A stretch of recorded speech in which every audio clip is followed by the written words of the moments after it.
Art Fair Confidential, the Be in the Know podcast for the art curious.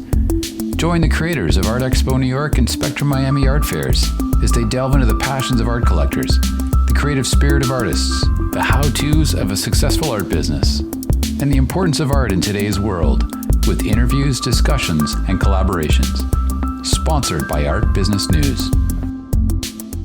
Well, this is my first time not only in Art Santa Fe, but in Santa Fe. I have never been to this part of the country before, and so it was an opportunity to both visit a new part of the United States, but also see how my work, how audiences responded to my work in a different market. And so it's been a great 3 days. I've met so many great people, lots of great feedback on the work, lots of connection. I've sold a few pieces, so that's encouraging. And it's been great to be here in Santa Fe. So I live in the Twin Cities market, and I would say that just the little bit I've seen of Santa Fe, there's a much more robust gallery scene here than we have in the Minneapolis area. We also don't have a big show like this that allows walls inside a structure. We have so many shows in the Twin Cities that are tent-based. And I paint on wood with acrylic paints. And so I just don't feel my work is safe in that climate. So I was eager to try a show like this to see just if I like the stamina of it and how it would go. And so it's been, I would say the best single benefit has been just the artists I've met. Everybody has been great. This show is, I'd say it's a perfect size. It's not too big. It's been possible for me to meet a ton of other artists here. So all of that's been wonderful. So my style of painting, I would say, is one part intentional rendering and one part the serendipity of pulling color through a shape or a space to see what emerges. And in that way, what all my work has in common being inspired by nature.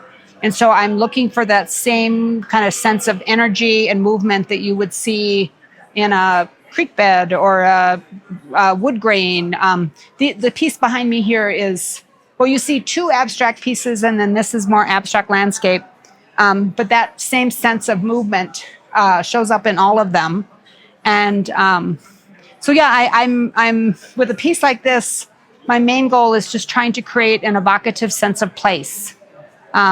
Here, I'm trying to create a mood or a feeling of, a certain idea that people connect with. And so, and people have. It's been rewarding to have folks connect with the work and see the stories. But this guy's been a star of the show. No one has bought it, but a lot of people have stopped to interact with it. So it's been good.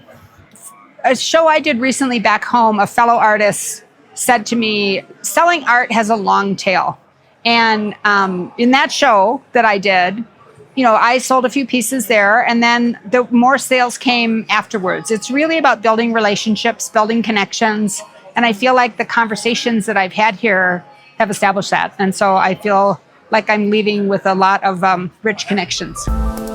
Listen to more of the Art Fair Confidential podcasts at redwoodartgroup.com/podcasts.